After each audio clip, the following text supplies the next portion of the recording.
There's no way that Erika could know that organization this quickly. Like, there's 650 employees and someone was just assassinated in broad daylight and people are telling lies. Hey guys, how you doing? Yes, we've got a video I think you might enjoy by Candy O, and she's answering questions. Just any questions anybody will ask her. So this is just question and answer.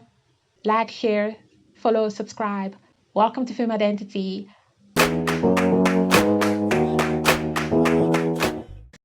Does Erika still want you to stop? Did she explain herself? Yeah. So Erika said that the reason that she told me to stop was because of the way Barry set up the question. And so she was basically saying, like, you know, stop, that's it. And then there apparently was a lull, which could have been edited. And Barry kind of wanted her to say more, but she didn't say more. That's what she told me. This person said, do you believe that the world can trust Erika and trust Turning Point USA? You know, I don't think that we can trust anything until we figure out what happened on that day. You know, that's why I said I'm not voting until we figure this out. And this weird peer pressure that we all need to vote and just like keep focusing on politics and support conservative organizations. And like, it's like, no, because to me, if this is covered up and we don't get a clear answer, and when I say a clear and convincing answer, I don't mean $1 billion campaign spent on influencers telling you that the answer is clear. I mean, like, we all look at each other and go, yeah, like 100%. We saw him pull the trigger and that's it. It's over. And even in that regard, even if I actually saw Tyler Robinson pull the trigger, and I don't think he did, and I haven't moved 1 inch on that opinion, but even if I did actually see him do that, I still would not think he acted alone. So I don't think that we should just be moving on and trusting everybody. That doesn't make any sense to me. There's no way that Erika could know that organization this quickly. Like, there's 650 employees and someone was just assassinated in broad daylight and people are telling lies. People are telling lies. We're going over the lies, like, on the show live. So I don't get how anybody could trust the situation right now. This person says, what's one thing you learned that you didn't know prior? I mean, there's a lot of things I learned that I didn't know prior. I think probably the part that we discussed about the magic bullet, them saying that, you know, Andrew was kind of flying rogue and just did that. And I will say I struggle with that one a lot. I struggle to believe that because, first and foremost, how on earth, like, we'd have to believe that, first off, the surgeon, who's a professional, who works at multiple hospitals, just thought it was fine to talk to a PR agent, who in theory, he shouldn't have even seen Andrew, right? Like I said, Andrew gets there later. I'm assuming the surgeon didn't just wait around to hold hands. That's not what surgeons are supposed to do. They should be working on the next patient, whatever it is. Okay, he had to have had permission, because otherwise doctor would be like, who are you? Like, how, especially when there were so many people looking for information, I would imagine the doctor would have been on high alert. So I feel like like we're not getting the truth of that conversation. Like, more happened. There was some sort of a facilitation between that conversation. That's weird. And then you have to believe that not only did Andrew fly rogue and call the surgeon, and then the surgeon violated HIPAA to talk to Andrew, but then on top of that Andrew then was like, I'm going to tweet this and I'm going to put quotation marks because I remembered from memory what the doctor said. I'm just like, that's a lot of stuff that had to have happened. And I don't know. I just don't. I feel like there's a little bit more to that story. This person said, did EK comment on the Egyptian planes following her? I've talked about this on the show. We're going to get more into Egyptian planes tomorrow. She definitely seemed receptive to it. I'll say that. She was definitely receptive to it, and there's no way not to be receptive to it because it's true. It's happening. This person is, are you now paid by Israel? No, it's Qatar. It's always Qatar. This person says, did you find it strange that Erika had Charlie's phone during investigation? I forgot to mention on the show today. I did ask whether or not the feds took Charlie's phone, and they didn't. I think the feds are involved. I've been pretty clear about this. Like, I hope you guys, like, the feds are involved. Like, I just believe this in my soul that the feds are involved in this. There are some things that I have not said publicly because there was only one person who would know this and they would lose their job. Let me put it this way. I am like 99% 9% sure the feds were involved with what happened on that day. That's where I'm at personally. Okay? I don't even question that. Like, that's not even something that I'm willing to play the game with. The Cash Patel, when did he know? Where did he know?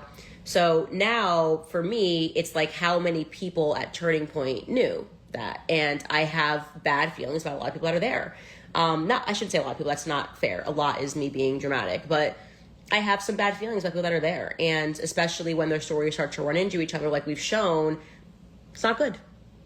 Because it's like, what's the point of telling small lies, right?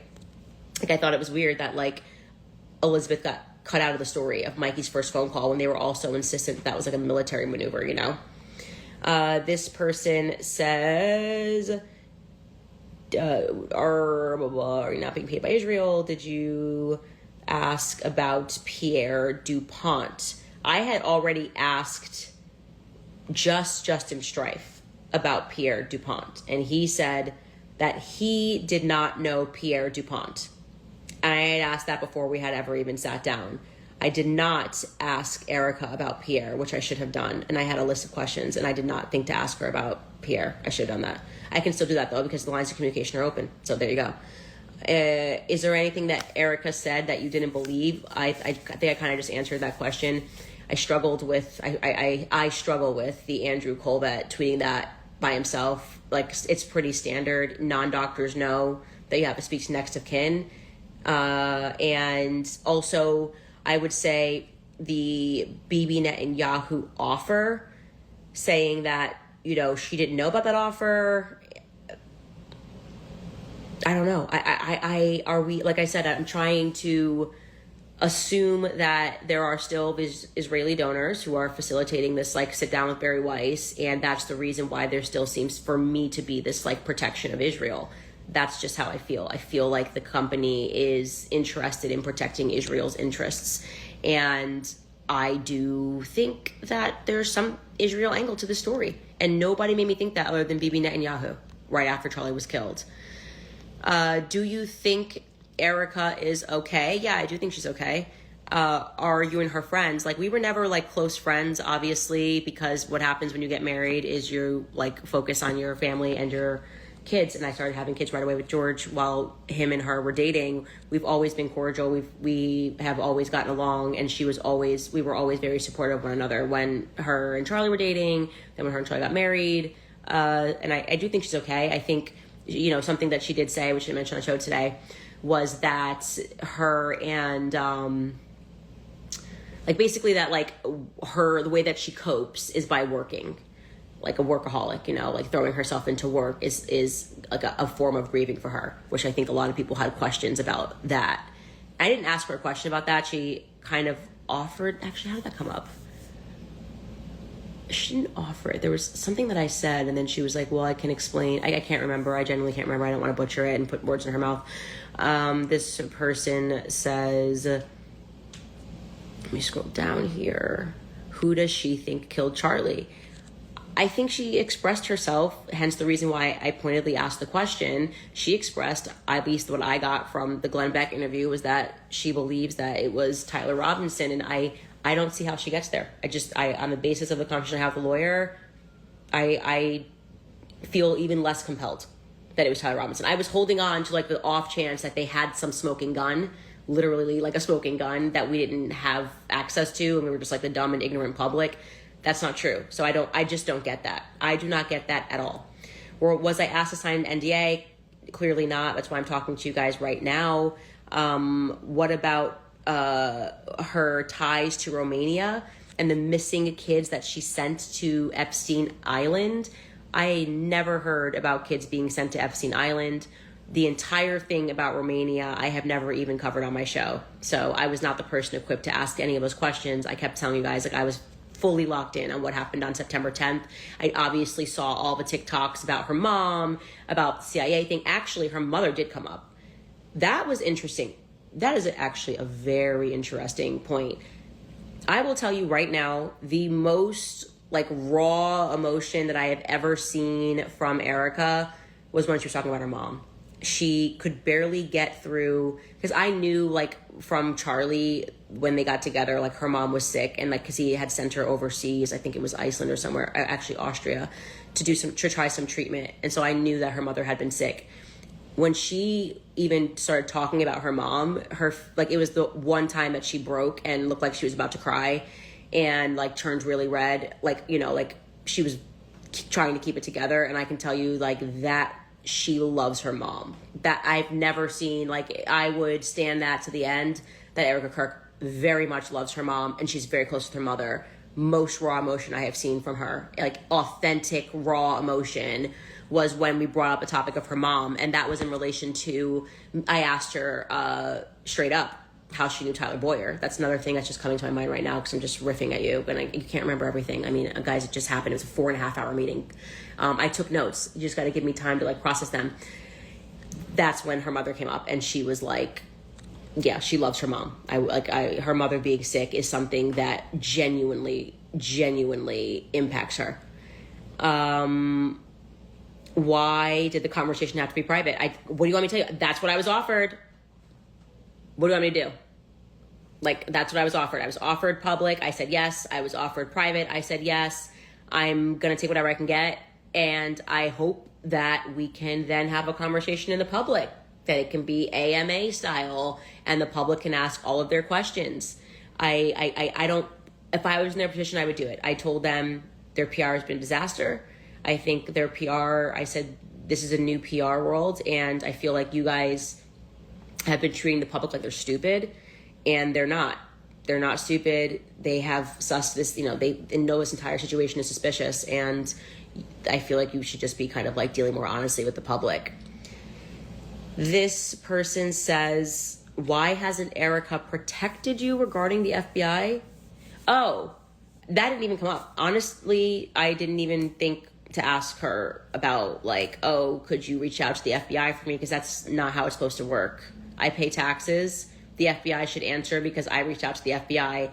And I think it's obvious. It's because I think they're involved, and I think Kash Patel is petty. And that's the reason why they're doing absolutely nothing about me saying that I have information pertaining to foreigners being on the ground that day. They're just not interested at all. Somebody said, did they threaten you? I was absolutely not threatened. Am I safe? Who knows? I mean, I'm fighting like 6 countries, one of them being the demonic entity that is Israel. Probably not, but it is what it is. This person said, do you think Charlie would still want you to apply pressure? Yeah, I do. I do think Charlie would still want me to apply pressure. And figure out what's happening, and that's why I'm doing it.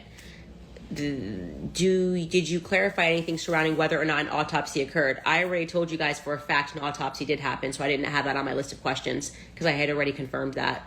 Was yesterday your first time speaking with Erika since 9/10? Yes, it was. Will TPUSA own up to the lies as much as you did? Will they defend you publicly? That's actually a good question. It was a private conversation. It would actually be great for them to then have it on the show and to own that they lied. That would be good, to exercise some humility, because I feel like I've been public enemy number 1, and all I ever did was tell everybody the truth from day one. Does Erika think Tyler killed Charlie? Yes, I think she's already said that on multiple interviews. Was there discussion around UVU remodeling the crime scene? No, I forgot to ask that question, so that was my bad. Did they address the issues? Also, because I don't know that I should have thought about that, but I feel like that's more like a Fed question, and I was trying to focus on like Turning Point USA questions.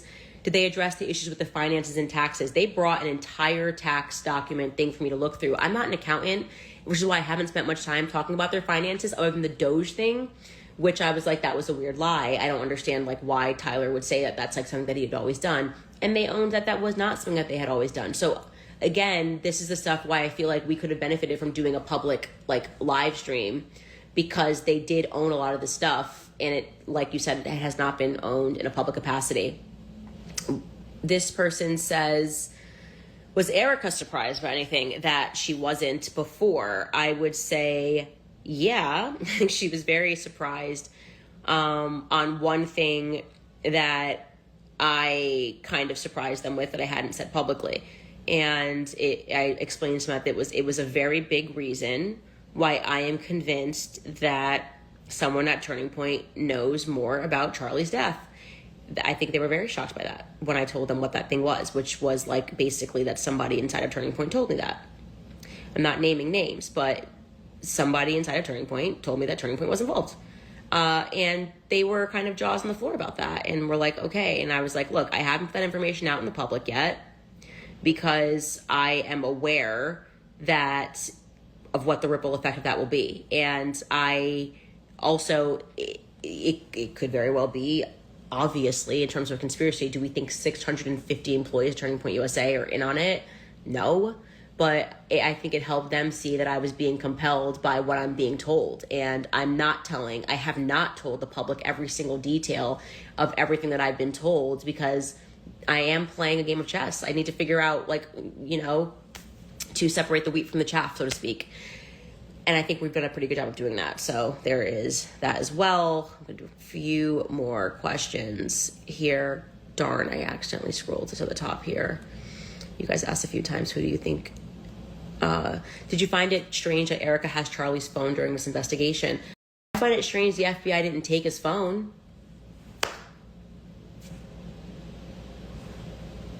But then I know they did some weird stuff. Starting with in the hospital. I know the feds were there. I've never said that until just now. The feds were at the hospital way too early, in my opinion, and they did some weird stuff. I don't know what to say other than that, right? I could say more, but I'm just kind of trying to wait and process a few more things. This person says... Okay, sorry, I'm scrolling just because I realized yes, we asked about the Doge audit. I thought I said something about that on the show today. Why do you trust the call logs? They could have been fabricated. You're absolutely right. They could have been fabricated. But if they fabricated them, to whose benefit? It actually made it seem like everybody lied.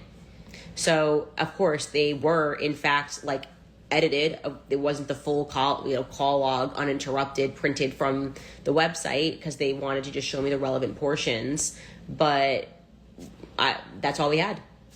I would prefer to sit down with Mikey and for Mikey to show me his call logs in person. I'm open to that. If I ever get an opportunity to go on their show, I would just be like, can you show me the phone so I have the confidence? I can only tell you guys what I was told, This person says... I told you about the Egyptian planes. You'll have so much more on that tomorrow, so I'm going to skip that. Who styles your hair? Mia, who came with me for the vibes, my cousin, A1 since day one. She can't stand me, but she's always with me. Do you believe that Erika Kirk is skeptical of Kash Patel?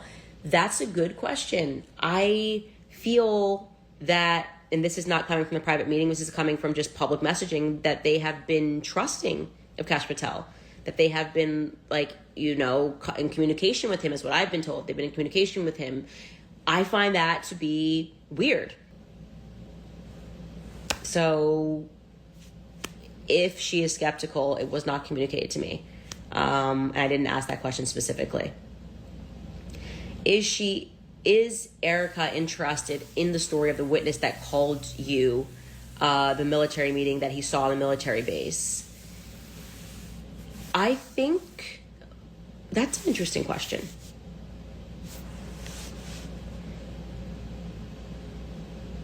I don't feel that I got they were not, I guess what's the word? They're agnostic. There wasn't a oh, whoa, that's really weird.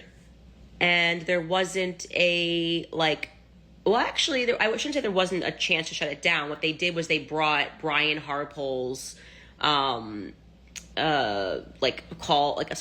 travel logs from Tokyo, because remember initially when I did the episode I was like, oh, they couldn't have made it back in time for this meeting. I was actually wrong about that because I was forgetting how much time you gain back when you fly back from Tokyo. I think we figured out through this series I'm not the best at time zones.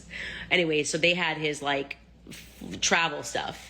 And I have his travel stuff, which is why I said we'll get back into the Camp Huachuca thing later. And by no means is it shut down.